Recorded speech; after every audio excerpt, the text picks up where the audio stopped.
નમસ્કાર. ક્યારેય વિચાર્યું છે કે આખરે પાપ છે શું અને એનાથી છુટકારો કેવી રીતે મળે? સારું, આજે આપણે ખ્રિસ્તી ધર્મશાસ્ત્રના એક બહુ જ ઊંડા રહસ્યને સમજવાના છીએ. વાત છે પાપોની માફી અને ઈશ્વર સાથે આપણા સંબંધના પુનઃસ્થાપનની. અને આ કોઈ નાનીસૂની વાત નથી. આ એક એવી ગાથા છે જે સમયની શરૂઆતથી લઈને અનંતકાળ સુધી ફેલાયેલી છે. તો આ બધી વાત શરૂ ક્યાંથી થાય છે? એક મૂળભૂત સવાલથી કે આખરે પાપ છે શું? જો, એ માત્ર કોઈ ખોટું કામ કે ભૂલ નથી. ના, એ તો એક એવી દિવાલ છે જેણે આપણને ઈશ્વરથી બિલકુલ અલગ કરી દીધા છે. તો ચાલો સૌથી પહેલાં આ દિવાલના પાયાને જ સમજીએ. આપણી આખી ચર્ચા 5 મુખ્ય ભાગમાં વહેંચાયેલી છે. પહેલાં આપણે જોઈશું કે પાપ કેવી રીતે એક વિભાજનની દિવાલ બન્યું. પછી જૂના કરારની વાત કરીશું અને એ કેમ અપૂર્ણ હતો. એ પછી આવશે સૌથી મહત્વનો ભાગ, ક્રોસ અને શાશ્વત પ્રાયશ્ચિત.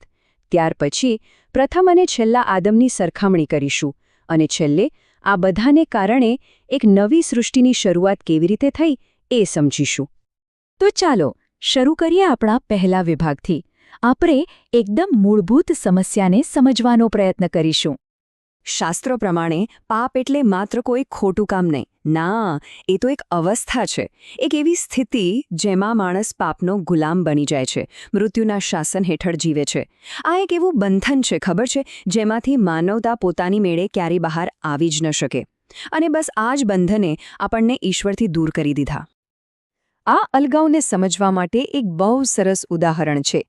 પ્રાચીન મંદિરમાં પરમ પવિત્ર સ્થાન એટલે કે જ્યાં ઈશ્વરનું નિવાસ માનવામાં આવતું હતું, એને લોકોથી અલગ રાખવા માટે એક મોટો જાડો પડદો હતો. આ પડદો માત્ર કાપડનો ટુકડો નહોતો, બિલકુલ નહીં. એ તો ઈશ્વર અને માણસ વચ્ચે જે આધ્યાત્મિક દિવાલ હતી ને, એનું જીવંત પ્રતીક હતું. સારું, તો હવે વાત કરીએ કે આ દિવાલને તોડવા, આ અંતરને દૂર કરવા માટેનો પહેલો પ્રયાસ શું હતો. એ માટે આપણે જૂના કરાર તરફ નજર કરવી પડશે, જે એક કામચલાઉ ઉકેલ હતો. જૂના કરારમાં પ્રાયશ્ચિત માટે એક વાર્ષિક વિધિ હતી, પણ એમાં કેટલીક મર્યાદાઓ હતી. જો, પહેલી વાત તો એ કે માત્ર પ્રમુખ યાજક, ફક્ત એક જ વ્યક્તિ એ પવિત્ર સ્થાનમાં પ્રવેશી શકતો હતો. બીજું, એ લોકોના પાપો માટે પ્રાણીઓનું લોહી ચઢાવતો હતો. અને ત્રીજું અને સૌથી અગત્યનું, આ વિધિ દર વર્ષે કરવી પડતી હતી. મતલબ કે એ કોઈ કાયમી ઉકેલ નહોતો, માત્ર એક કામચલાઉ વ્યવસ્થા હતી. અને આ બધી વિધિઓ પાછળ એક ખૂબ જ મહત્વનો સિદ્ધાંત રહેલો છે, જે હિબ્રુના પત્રમાં સ્પષ્ટ લખેલું છે.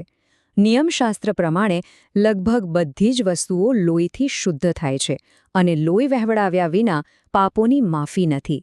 આ વાક્ય બરાબર યાદ રાખજો, કારણ કે આ જ સિદ્ધાંત આપણને અંતિમ ઉકેલ તરફ લઈ જશે.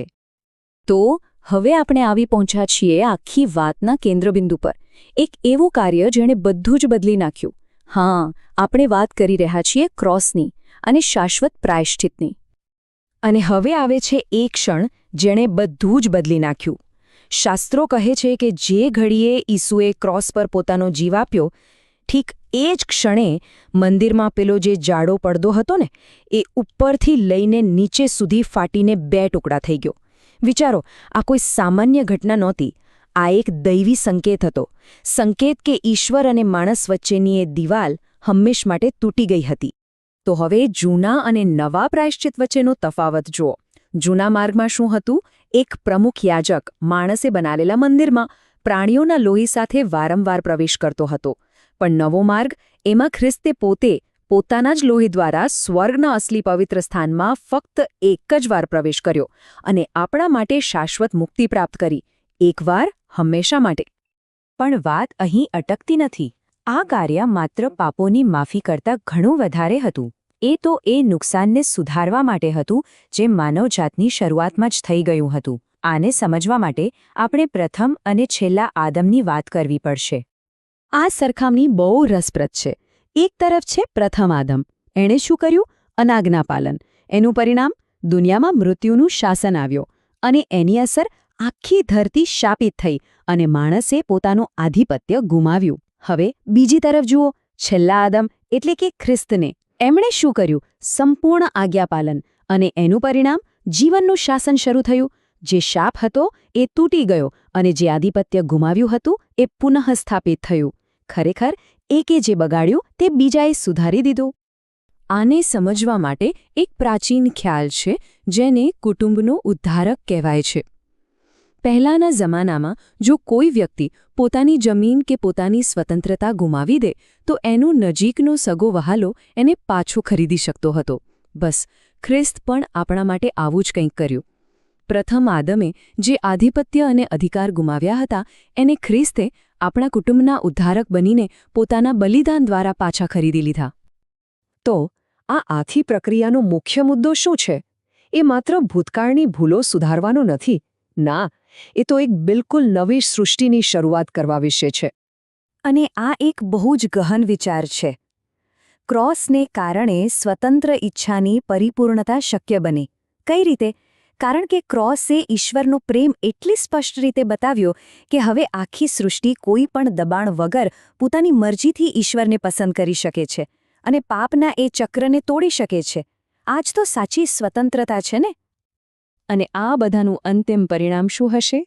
વેલ, એ એક એવી દુનિયા હશે જ્યાં પાપની શક્યતા જ નહીં રહે. આખી સૃષ્ટિ દુઃખ અને નાશમાંથી મુક્ત થઈ જશે. મૃત્યુ પર સંપૂર્ણ વિજય મેળવાશે. એક નવું આકાશ અને નવી પૃથ્વીની સ્થાપના થશે. અને જેમ શાસ્ત્રમાં લખ્યું છે, ત્યાં કોઈ આંસુ, કોઈ શોક, કોઈ પીડા ક્યારેય નહીં હોય. બધું જ નવું. તો આટલી બધી વાત પછી એક સવાલ વિચારવા જેવો છે. જો આ બધી બાબતોનો અંતિમ ધ્યેય સ્વતંત્ર ઈચ્છાની પરિપૂર્ણતા છે, તો પછી સાચી સ્વતંત્રતાનો અર્થ શું થાય? આ માત્ર કોઈ ધાર્મિક ચર્ચા નથી, પણ આપણા પોતાના જીવનમાં સ્વતંત્રતા, પસંદગી અને પ્રેમનો ખરો અર્થ શું છે? એના પર ઊંડો વિચાર કરવાનો એક મોકો છે.